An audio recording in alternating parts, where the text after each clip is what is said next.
Hello there. If you're a man entering your 50s or 60s, or perhaps someone who's already walked through many seasons of life, then this video was made just for you. Because I believe there are certain truths we can only truly understand after we've lived through enough silence, enough disappointment, and enough sorrow.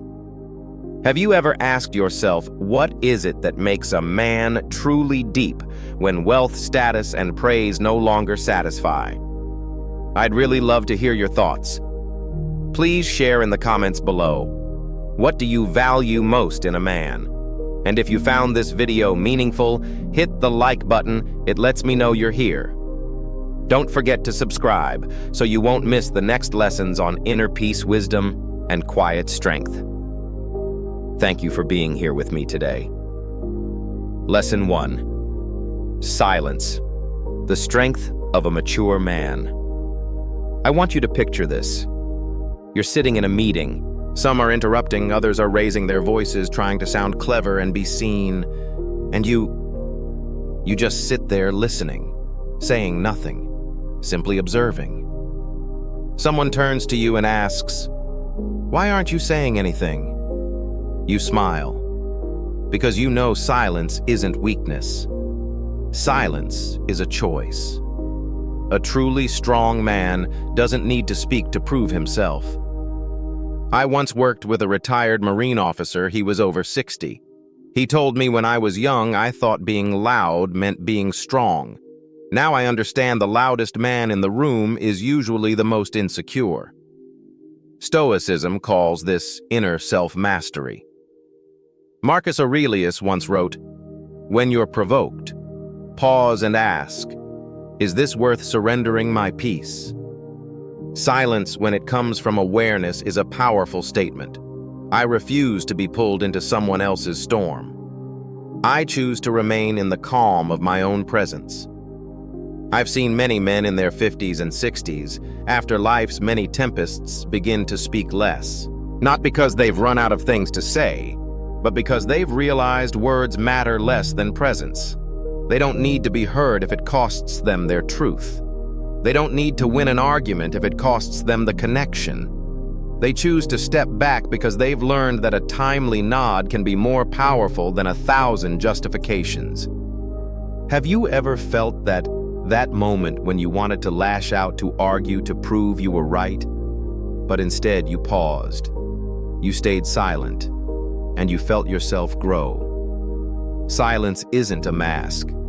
It's a message to yourself: I no longer need to win in anyone's eyes but my own. Because a truly mature man doesn't need noise to show his strength. All he needs is stillness to reveal his depth. Lesson 2. Calmness, the image of a man who masters himself. I want you to recall a day in your life when everything seemed to go against you. The car broke down in the middle of the road. Someone said something offensive. A message from a loved one left you hurt. And you could feel the blood boiling in your veins like you were ready to explode. But then, you took a deep breath. You didn't react. You didn't yell. You simply kept walking. That was a victory invisible to others but known deeply by you. I once sat with a 70-year-old man, a retired ER doctor. He said something I'll never forget. I've spent my life watching patients wrestle between life and death. And what I've learned is this: the one who stays calm holds on to their chance of survival. Not just in hospitals. In life, calmness is a survival skill. A rash reaction can destroy a relationship. A single word spoken in anger can leave a scar that never heals.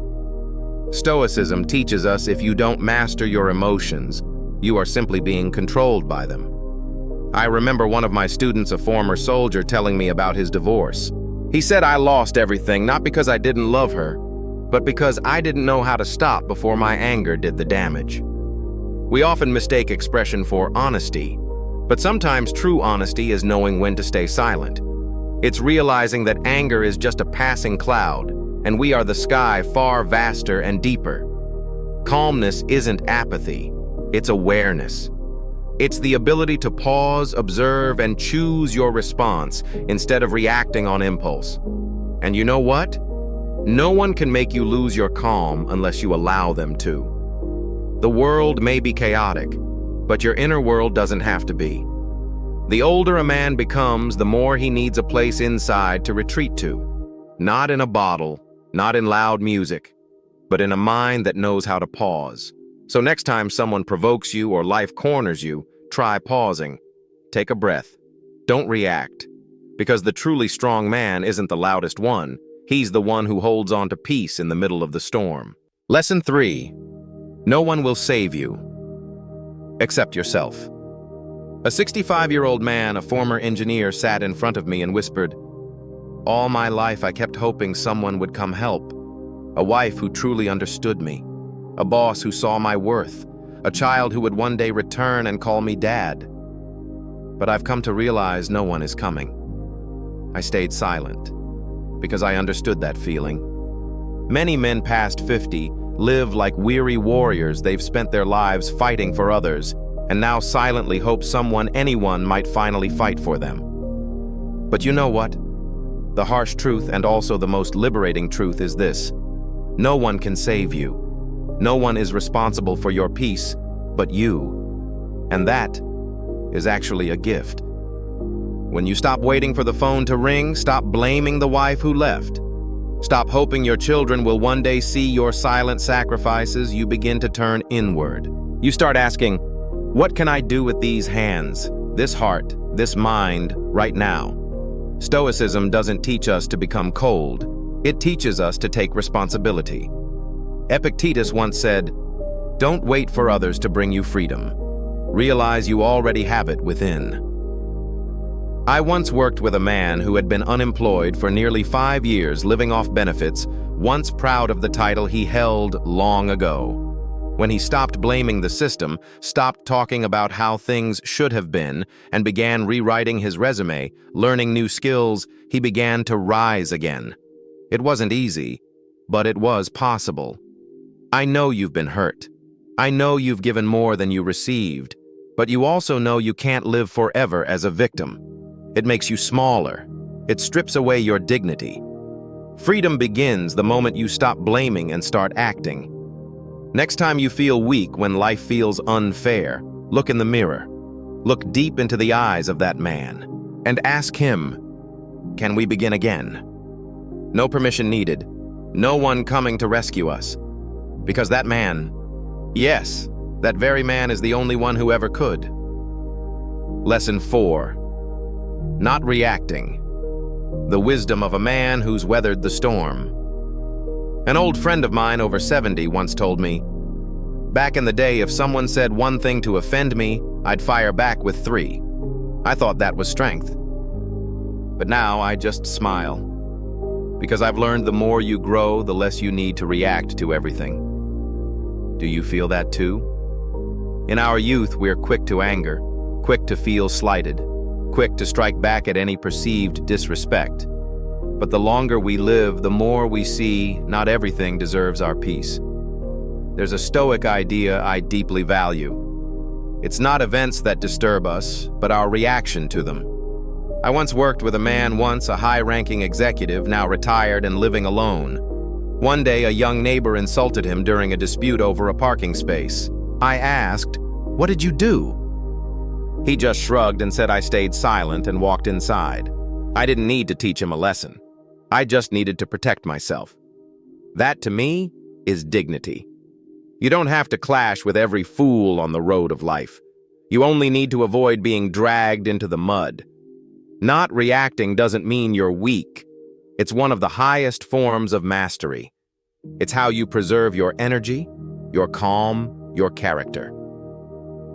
Try this. Next time someone insults you or looks at you with contempt, pause. See it like a dry leaf falling to the ground. It doesn't touch you unless you bend down to pick it up. We can't control what others say, but we can always control how we respond. Let your silence become the voice of your growth. Because you're a man who's been through too many storms, you don't need to fight the drizzle anymore. Lesson 5. Discipline. The price you pay for freedom. One quiet weekend afternoon, I sat in a small cafe in San Diego listening to a 68-year-old man share a truth he'd earned through time. When I was young, I thought freedom meant doing whatever I wanted. But the older I got, the more I realized true freedom is having the strength to not do what I know will harm me. You see, in our youth, we often confuse freedom with indulgence. Eat whatever, sleep whenever, spend, however. But after 50, the body begins to collect its dues. The mind begins to dry out. And we begin to understand a life without discipline is a prison without bars. There's a prison called procrastination, another called regret. And the worst, the prison of a life you knew could have been better, but you lacked the courage to live it that way. In Stoic philosophy, discipline isn't about punishment. It's about self-respect. It's the promise you keep with yourself every single day. I once mentored a man in his 50s, a recovering alcoholic of nearly 20 years. When he began practicing simple disciplines, going to bed on time, journaling, exercising 15 minutes each morning after 3 months, he told me something I'll never forget. I don't feel trapped in my own body anymore. I feel like I can breathe again.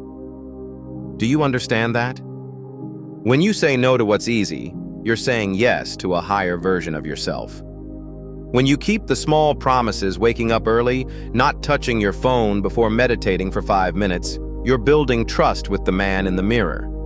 And when you begin to master yourself, your emotions, your impulses, your old patterns, that is freedom. No one can give it to you. It must be forged. Discipline doesn't kill freedom. Discipline is the road to freedom. And I hope you, no matter your age, are still willing to begin again with the smallest of steps. Because a free man is one who chooses to shape himself before life has to. Lesson 6. When you no longer need the applause. I remember the first time I stood on stage, I was 34. A big presentation. The room packed, thunderous applause followed my talk. I walked out to the parking lot, heart pounding with pride. Back then, I thought, this is success. But over 20 years later, I've come to understand something else. True success isn't in the applause. It's in the quiet within, when you know you're on the right path, even if no one is watching. I once asked a man in his 60s, a former CEO who had retired to the countryside to garden, raise bees, and live offline, "Don't you feel sad that no one talks about you anymore?" He smiled and said, "I used to live for other people's eyes. Now I live for how I feel about myself every morning when I wake up." You see, when we're young, we're easily addicted to recognition, a compliment, an admiring glance, a shiny medal. But over time, you realize those things come and go. And if you live for them, you'll always need to do more, prove more, chase more, just to hold on to something that was never permanent. Stoicism teaches us to live in accordance with nature, which means living true to our essence, not to the expectations of the crowd. Marcus Aurelius once wrote, "When you do the right thing, don't expect a reward. The right thing itself is the reward." So let me ask you this. If no one knew, if no one praised you, would you still do the kind thing? Would you still stay ethical? Still go to bed with a clear conscience? Because that's when you know you no longer need validation. You've discovered that real worth comes from within, not from the spotlight. And you know what? When you no longer need the applause, you start to hear your own voice more clearly. Lesson 7. When everything falls apart, who are you? A man once told me I didn't know who I really was until my company went bankrupt. When he was still a CEO, he was greeted everywhere he went. People opened car doors for him. He was always offered the front seat. But the day the company collapsed, the phone stopped ringing. The handshakes disappeared, and he had to stand alone in front of a mirror, stripped of all its former glory. I asked him, "How did you feel?" He said, "Empty." Because for 30 years I thought I was my title, my house, the watch on my wrist. It wasn't until I lost everything that I realized I had built nothing within. That answer stayed with me for a long time. You see, failure doesn't make you less valuable. It simply reveals who you are when there's nothing left to display, nothing left to prove. Stoicism teaches us success is fleeting, but character is what remains when all else falls.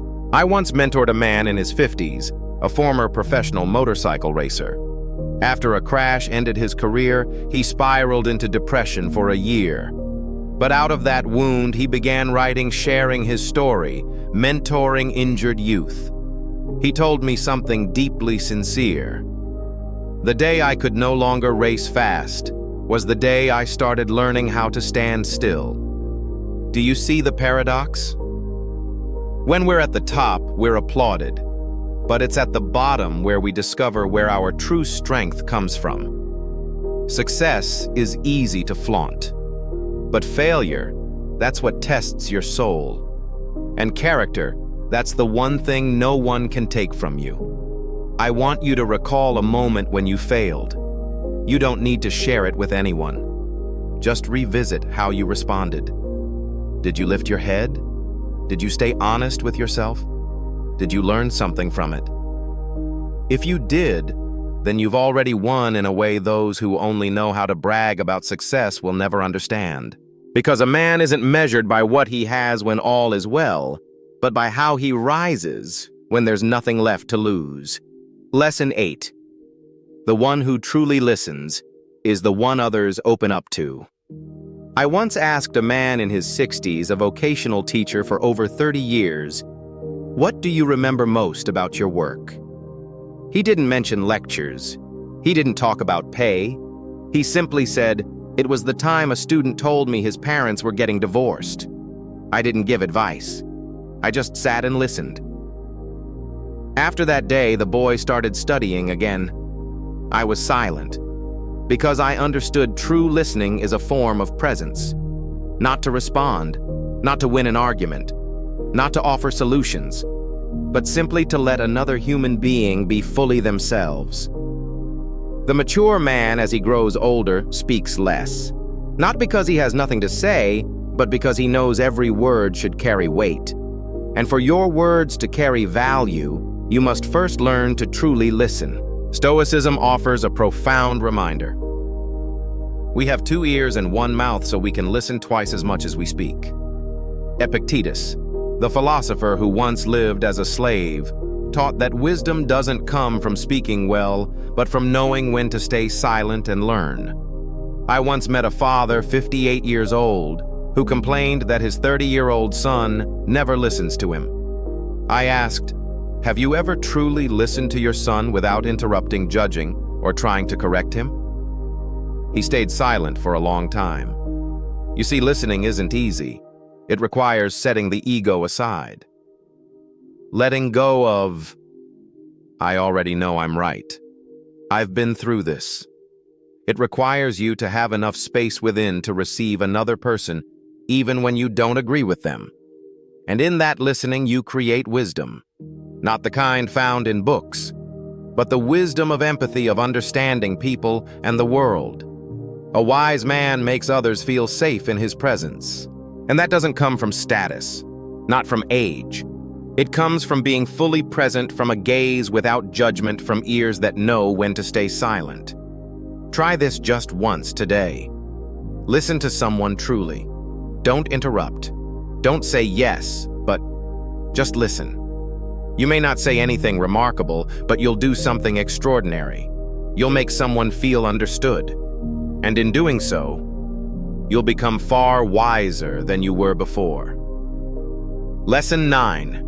Forgiveness, the gift you give to yourself. I once spoke with a man in his 50s who had carried anger for over 15 years. He'd been betrayed by a close friend in business, lost everything, lost his trust in people. I asked him, "Do you want to forgive him?" He frowned. "No, he doesn't deserve it."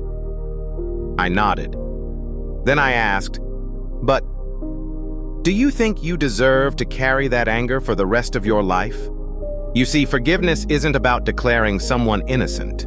Forgiveness is about ending the slow poison we drip into ourselves day after day. A wise man forgives not because the other deserves it, but because he knows his inner peace is worth more than clinging to resentment. Stoicism doesn't see forgiveness as weakness. It sees it as a courageous choice, a deliberate act of letting go so you can be free. Marcus Aurelius wrote, "When others wrong, you think they are human just like me." That's not an excuse. It's a reminder that we're all flawed. And if we keep holding on to the identity of the victim, we'll stay stuck there forever. I once met a man in his 70s who hadn't spoken to his brother for over 30 years because of a land dispute. While in the hospital, he said, "I can't even remember what kept me angry for so long. I just know I missed the chance to live with decency." Does that feel familiar? Someone you were once deeply hurt by, but now when you think of it, all you feel is exhaustion. Forgiveness is release, not because you're weak, but because you're strong enough to no longer need that bitterness to survive. You don't have to say the words aloud. Just begin by not repeating the story to yourself every day, because forgiveness doesn't set the other person free. It unlocks the door to your own heart. Lesson 10. Living for the crowd. The fastest road to losing yourself. Once I asked a group of middle-aged men if no one was watching you, if no one judged you, would you live differently? One man sighed and said, "I don't even know what I want anymore." That answer pierced me, because many of us, especially men, are raised to earn respect, act like a man, make the family proud. And so, we end up living someone else's life, wearing what they like, doing the job they approve of, silencing the deepest parts of ourselves. But one day, when life quiets down, you suddenly realize you've lost your direction because you were too busy pleasing the crowd. Stoicism reminds us true freedom is living according to your nature, your core values. Epictetus wrote, "He who lives for the crowd never truly knows who he is." I once worked with a man nearing 60 who after retirement signed up for painting classes. He hid it from his family, afraid they'd call him soft. But months later, when his artwork appeared online, many friends were moved to tears.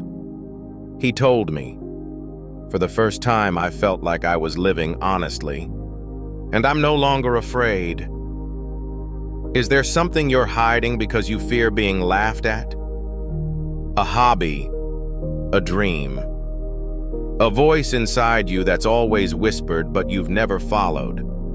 A man of courage doesn't need the crowd's approval. He only needs to be in alignment with himself. The crowd changes daily, but you must live with yourself for a lifetime. So live in a way that when night comes, you can lay down and feel whole. Because in the end, living true to your values, that's the greatest victory a man can ever achieve. Lesson 11. Looking within. The first step toward maturity. One winter evening, I got a call from a man in his 50s. He was standing in an empty parking lot, surrounded by the cold mist of Colorado. His voice trembled not from the wind, but from pain. "Dung," he said, "I just lost my wife. But really, I lost her long ago today, just made it official." I asked, "Why do you think it came to this?" He was silent. Then after a long pause, he said something every man needs to hear. I never sat down and looked at myself. You see, so many people go through life never truly facing themselves. They stay busy, they avoid, they blame, they make excuses, but they forget if you never face your weakness, your mistakes, your pain, you'll never grow. Stoicism doesn't paint life in rosy colors. It makes you look straight at yourself and ask, who am I when no one's watching? Am I repeating the same mistakes? Am I being honest with myself? A man once told me I kept thinking I was a victim. But really I was just someone too afraid to change. You can't fix what you refuse to face. and you'll stay stuck if you keep thinking everyone else is the problem. Growth doesn't come from gray hair or birthdays. It comes from the moments you still look inside and say, I was wrong, but I won't repeat it. Because only when you're brave enough to face the mirror, not to fix your hair, but to examine your soul, do you become the kind of man you can truly respect. Lesson 12. Patience, the quiet compass that guides you home. Have you noticed society teaches us to go fast? Quick success, quick money, quick weight loss, quick happiness. But the things that truly matter, family, character, peace, never come fast. They come slowly and only to those who know how to wait. I once knew an old man, almost 80, who had gardened for 40 years. One day I asked, "Why don't you grow the fast-selling fruits?" He smiled. "Fast things don't last. I plant trees so my grandchildren can eat." That answer left me speechless. We often lose patience because we lose faith in time. But patience isn't passive waiting. It's quiet preparation. It's invisible effort. It's planting seeds and believing they'll bloom even if no one sees it. Stoicism treats patience as a sign of inner strength. Seneca once wrote, "Nothing precious comes without time." A patient man isn't driven by short-term desires. He moves slowly but steadily. He knows building a solid house takes 5 years, but burning it down takes 5 minutes. Life is no different. Are you rushing, blaming life for not getting you there yet? Or can you take a breath and say, everything's arriving just on time? Because a man who knows how to wait never cheapens himself chasing things that come fast but lack depth. Lesson 13. Keeping promises to yourself. The foundation of self-respect. One crisp autumn morning, I sat down for coffee with a man in his 60s, a former marathon runner now retired. I asked him, "What makes you still get up at 5 a.m. to run, even though there's no race ahead?" He smiled and said calmly, "Because I made a promise to myself and I won't break it. If I can't trust me, who else can?" You see, men often pride themselves on keeping their word to others, to their wives, children, business partners. But they so easily break promises to themselves. I'll wake up early tomorrow. I'll start eating healthier. I'll quit this bad habit. And then tomorrow comes and everything stays the same. No one scolds you. No one calls you out. But something inside you slips away. Stoicism treats self-promise as a measure of character. Epictetus once said, "If you say something but fail to do it, you're weakening yourself every day. Because you can lie to others, but you can't lie to yourself." I once worked with a man recovering from a gambling addiction. He said, "It wasn't losing the money that shamed me.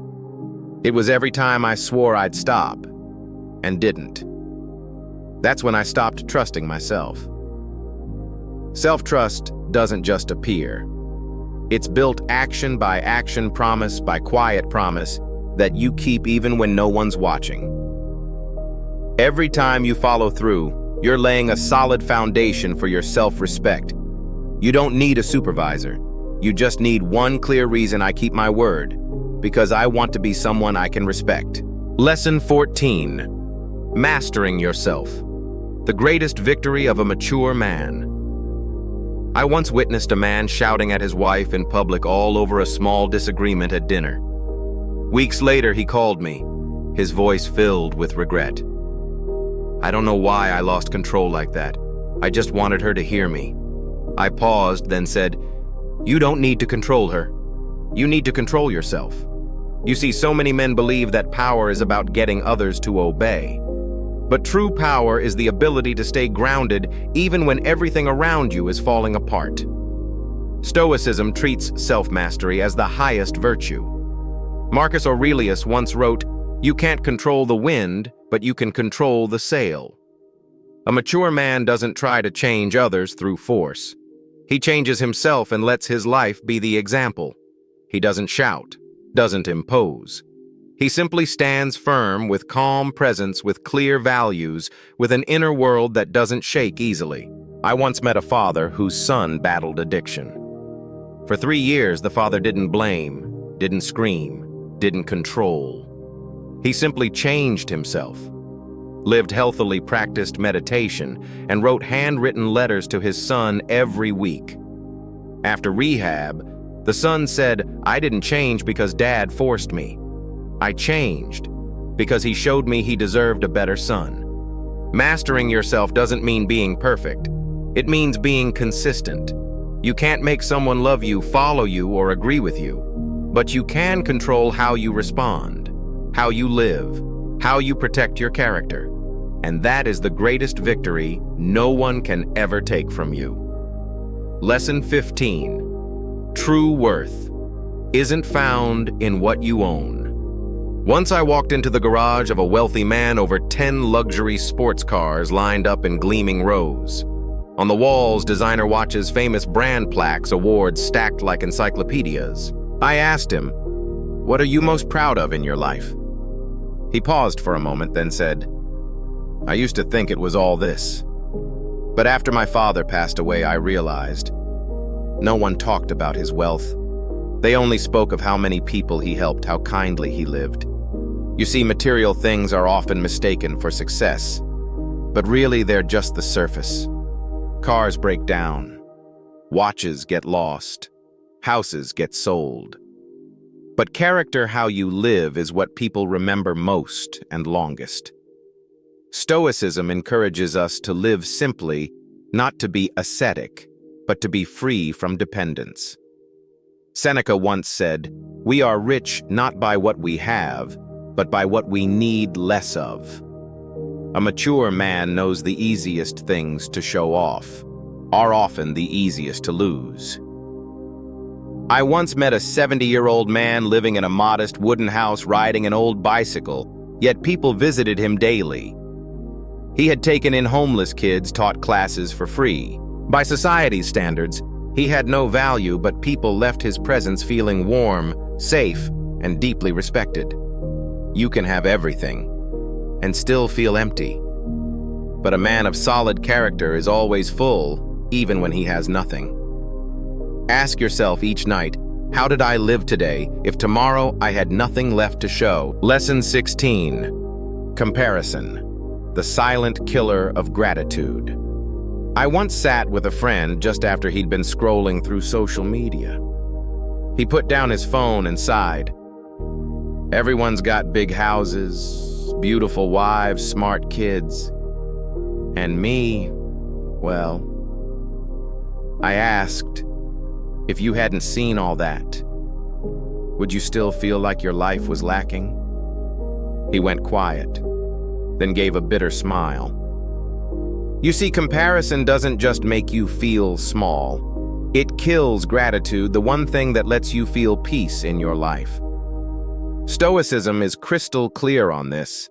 Happiness doesn't come from having more, it comes from enoughness in what you already have. Marcus Aurelius wrote, "Don't look at what others have. Look at what you already have, and you'll see you are complete." I once met a man in his 50s, small home, never traveled far. But every afternoon he and his wife would walk hand in hand, chat about their kids, cook together. He told me, "We don't have much, but I've never felt lacking." Comparison is the ego's trap. It keeps whispering just a little more, as if that will finally make you happy. But that little more never ends. Gratitude, on the other hand, is sitting in a humble kitchen, seeing the eyes of your loved ones and knowing, this is enough. You're living your life, not anyone else's. Every time you compare, you lose sight of the most precious thing, your own journey. So next time you feel like your life is less than, take a breath and ask, what in me is still full that I've forgotten to notice? Lesson 17. Letting go of the need to win, a sign of inner depth. An old friend of mine, a former lawyer, once told me, "When I was young, I wouldn't let anyone one-up me. If someone said one thing, I'd come back with 3. If we argued, I had to win. But the older I got, the more I realized every time I won, I lost something precious." I asked, "Like what?" He paused, then said, "Connection. You see, the urge to win is instinct. but the wisdom to let go that's maturity. You can win an argument and leave behind a fracture that never heals.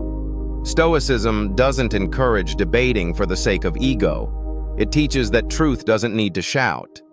Epictetus once said, "If someone calls you a fool, you don't have to prove otherwise. Just live in a way that lets the truth reveal itself." I once met a father and son who hadn't spoken for 10 years, all because of a disagreement at a family meeting. Both were right. But being right can't replace a hug. A mature man knows not everything true needs to be spoken.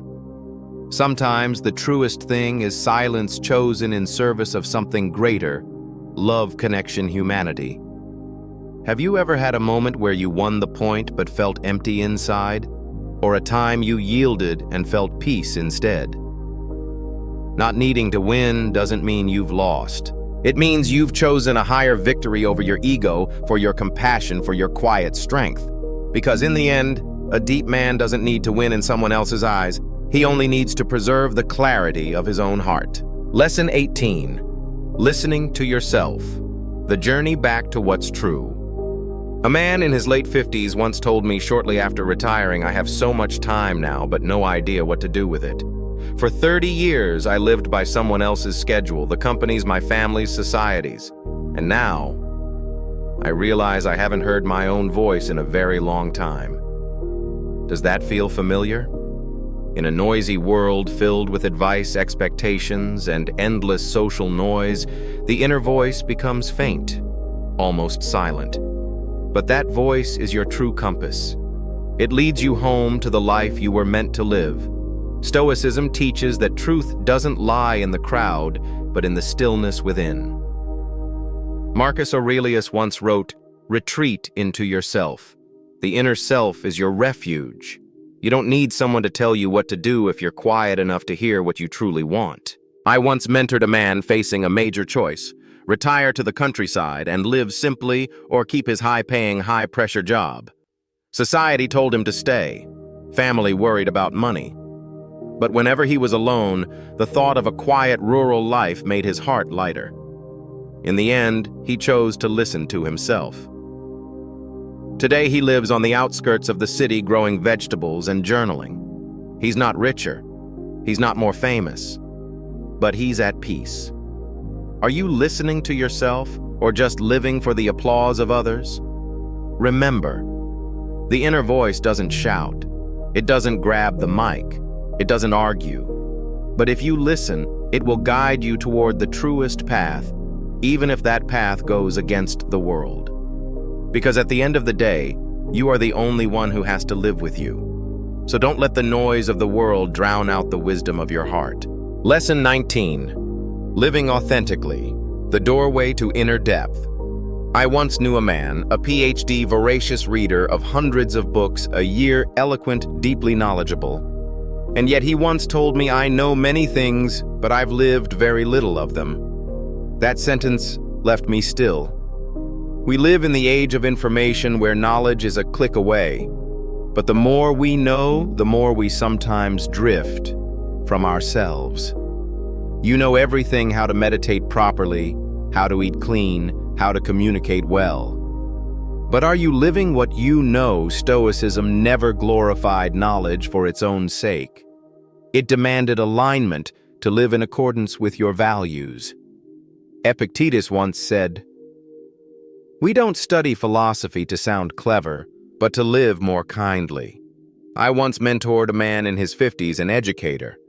He could lecture for hours about gratitude, patience, forgiveness, yet he hadn't spoken to his father in 40 years. One day I asked him a single question: "If one of your students had this same pain, what would you tell them?" He wept. That night he wrote his father a letter, the first in 4 decades.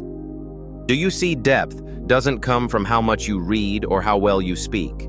It comes from how honestly you live with your feelings, your pain, your conscience. Not everyone who preaches wisdom has lived it, and not every quiet soul lacks it.